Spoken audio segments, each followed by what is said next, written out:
E olha, gente, o que acontece, né? A relação das mães com seus filhos é preciso viver.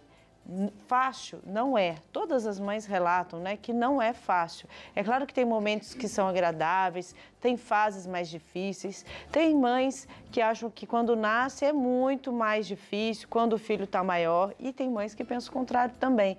Por quê? Porque são desafios, né, gente? Formar um ser humano não é uma tarefa tão simples. É preciso, e tem muita preocupação. Tem um vínculo, né, que é construído dessa mãe com essa criança, com esse filho. Mas alguns exemplos, né? Às vezes o filho não está indo bem, o filho começa a ter um comportamento um pouco estranho. Como que você lida? Conversa ou não conversa? Se conversa, ele foge? Bom, enfim, a gente precisa saber disso. Eu acho que esse tema é um tema que dá muita conversa, que eu acho que a gente precisava até trazer mais aqui no programa. Mas a gente começa aos pouquinhos. E por isso, nossa convidada de hoje, minha amiga Marilice Gonçalves, psicóloga, está aqui para a gente bater um papo. Oi, bom dia, Marilice. A todos. Novamente, obrigado pelo convite. Marilice também é mãe. Sim. Ser mãe é fácil? Não, é árduo. É árduo. Por quê? Porque a gente tem que se desprender da postura de egoísmo, né, que faz parte da vida humana. A gente tem que se anular várias vezes, né, e nos anular, isso é muito difícil, né? Muito. Ainda mais nesse mundo egoísta que a gente vive. É. Eu sou mãe da Alice, de 5 anos, e o Arthur, de 2 aninhos, e eu vejo isso assim, na íntegra, na prática. Não é nem na teoria, é na prática mesmo. Na prática, no consultório, sim, né? Muito, nas pessoas que te procuram. Marilice, assim, olha, às vezes a mãe, ela vai observando o filho, existe 2 olhares, né? Aquele que ela idealiza, né? Que está dentro de uma normalidade. Ah, meu filho está indo bem. De repente, o filho não começa a ter um comportamento que não é aquilo que ela espera, né? Às vezes é o perfil daquele filho, dele ficar mais quieto, dele ter um comportamento mais sério, dele não ter tanta relação numa conversa como ela gostaria. O que uma mãe pode fazer quando o filho começa a ter um comportamento estranho, que para ela é difícil lidar? Primeiramente, assim, a gente tem as fases do desenvolvimento. E a mãe, ela não é, nenhuma das mães são profissionais, né? Então, ela está ali como leiga. Cada um tem um perfil, né? Nós somos únicos, então cada criança, cada adolescente, cada filho tem os seus traços que compõem a sua personalidade. Certo. Então, ainda mais essa mãe, ela tem mais de um filho, ela entra numa comparação diária. Verdade. Né? Então, se o primogênito ele é super tranquilo, super eficaz, super produtivo, ela acaba idealizando que o segundo seja igual. Isto é uma falha grande da maternidade, mas a maternidade ela é feita de falhas, por isso que a gente fica sempre na culpa. Agora, idealizar um comportamento do filho é uma sabotagem que nós, mães, vivenciamos, né? Porque, assim, a gente idealiza e ele não vai suprir as nossas expectativas, na maioria das vezes. Então, a gente quer introduzir na vida do filho os nossos planos, os nossos fracassos, para que eles tenham as vitórias que nós não tivemos. Então, isso frustra demais a maternidade. Sofre, né? Sofre, porque se eu idealizo, né? Eu não estou enxergando aquilo que eu idealizei. E aí isso eu fico vendo, como você mesmo falou, fica estranho, fica anormal. Será que é anormal? O que é normal? O que é anormal? Né? Então, a gente tem que não comparar. Os filhos são únicos dentro dos seus traços de personalidade. Gente, é uma arte, né? É uma arte que ninguém te ensina. Por mais que alguém te fale, olha, você é mãe, você vai ser mãe, então vai ser assim, assim, assado. Por mais que você saiba, a realidade é completamente outra, né? Vou falar uma frase aqui, gente, que é muito simples. A maioria, né? Não vamos generalizar. Mas a maioria dos filhos falam assim, olha, eu estou passando por alguns problemas, se esse filho fala para alguém, né? Caso ele fale. Eu estou passando por alguns problemas, eu não vou falar para minha mãe, porque minha mãe é muito desesperada. Olha, gente, é tão sério isso, porque por mais que você queira controlar o seu desespero, quando o seu filho vem te contar alguma coisa, seja o que for, às vezes a relação que ele teve com alguém, né? A primeira relação que ele teve com alguém, se ele está apaixonado, ou se ele experimentou cigarro, drogas, enfim, bebida, ele quer contar para você, mas talvez a mãe demonstre esse desespero e o filho não quer contar. O que a mãe precisa fazer para que ela fique mais relaxada, para que esse filho se aproxime mais dela? Relaxar é uma palavra bem difícil para a maternidade, mas vamos lá.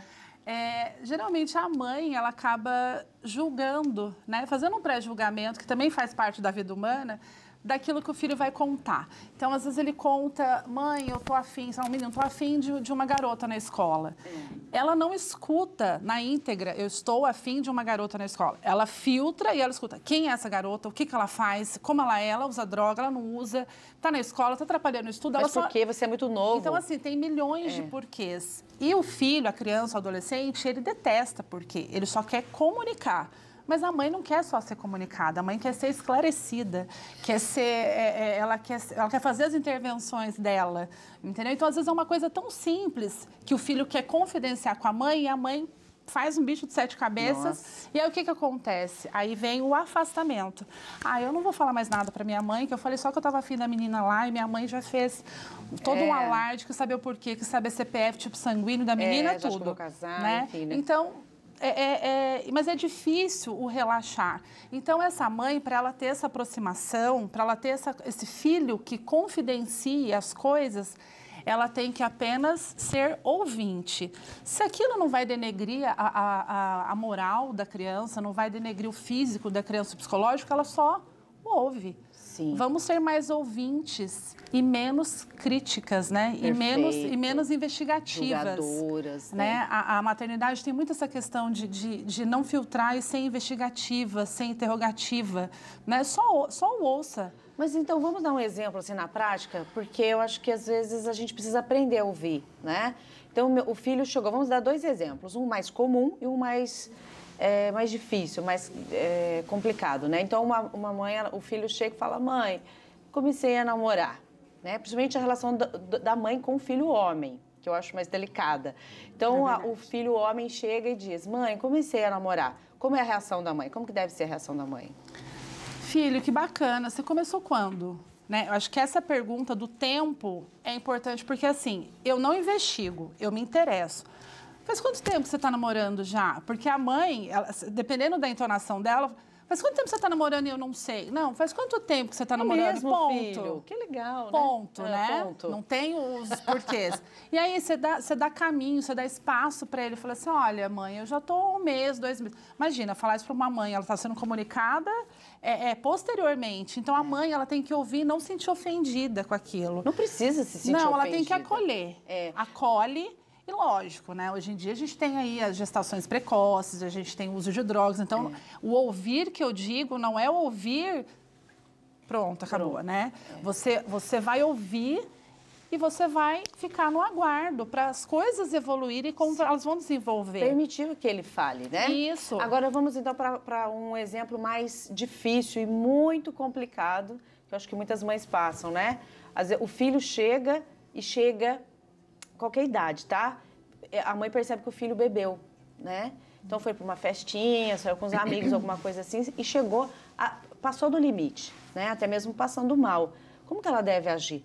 Porque é óbvio, gente, que na hora da situação entra em desespero, né? A mãe, ela é violenta, né? Ela fala palavras difíceis, ou então ela não sabe o que faz. O que você acha? Como seria o ideal? Esse exemplo, ele é o mais rotineiro, né? Que nós temos em consultório, Estou dizendo bebida, mas, gente, pode ser drogas, né? Pode ser alguma outra coisa que saia, né, daquele... eu sempre falo, o álcool, ele é uma droga lícita, né? Eu atravesso a rua e compro. Então, e todo mundo que está lá na Cracolândia, que são os zumbis que a gente vê na televisão, eles começaram pelo álcool. Pelo álcool. Né? O álcool é a porta de entrada para várias coisas. Então, assim, essa mãe, ela vai ouvir, está muito precoce, né? O uso de álcool nas baladas, nas festas, está uma questão cultural entre os adolescentes. Então, essa mãe, como eu falei, ela vai ouvir, né? Só que é uma questão diferente do namoro. Sim. Né? O álcool, ele pode denegrir uma questão fisiológica, comportamental. O namoro é mais sutil de se ouvir. Então, ela vai ouvir e ela vai ficar no menos do porquê, mas do pra quê. Filho, para que você está usando álcool em toda festa, né? Seus amigos também usam? Ponto. Só 2 perguntas que já vai dar um caminho, um esclarecimento para ela.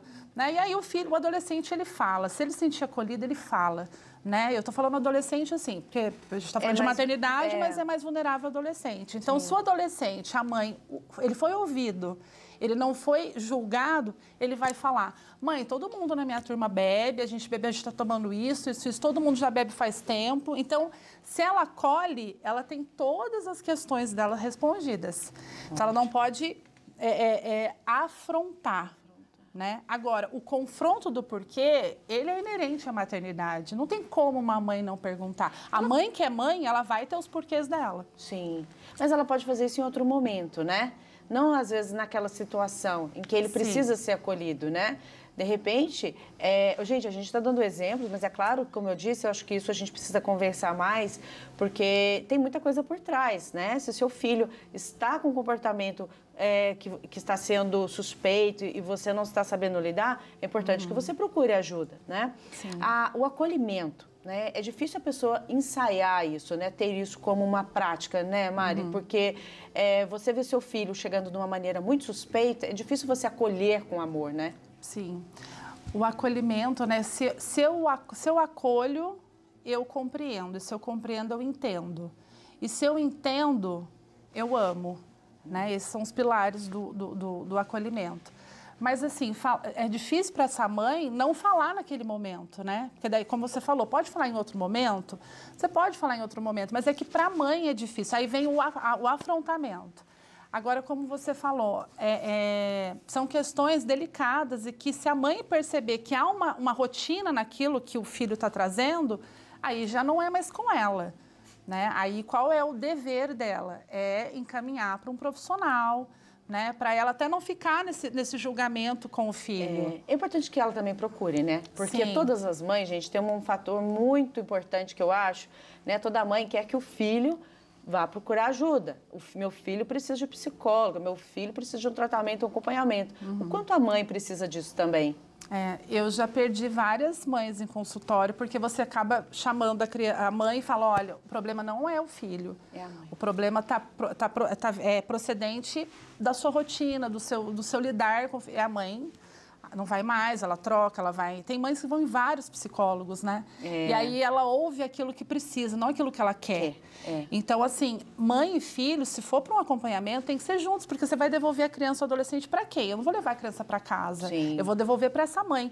E hoje, o que é muito comum na maternidade? A terceirização. A mãe terceiriza o educar, o amar, o acolher, o afeto do filho. Então, eu terceirizo com um psicólogo, eu terceirizo com uma professora, né, com os educadores. Então, isso é muito comum também. Mas, assim, geralmente a criança é um sintoma e a mãe é uma doença. A gente fala isso na psicologia. Então, não tem como você tratar o sintoma e não tratar a doença. A doença precisa ir até a raiz, encarar isso, do que você ficar tentando só remediar, às vezes, uma situação crítica, né, de uma situação do filho. A gente deu o exemplo das drogas, da bebida, mas a gente precisa saber que tem um bullying, tem as relações na escola, né, as dificuldades. Tem outras situações também que o ser humano traz, né, para dentro de casa. Então, que a gente possa ser mais acolhedor, né? Numa outra vez, quero convidar você para a gente conversar, então, como as mães devem se cuidar para cuidar bem dos filhos. Combinado? Sim, sim. Para a gente poder falar melhor sobre isso, né? Mari, obrigada. Imagina, eu que agradeço mais uma vez. Espero que tenha sido produtiva as minhas falas. Tomara, mas sempre é, viu? Muito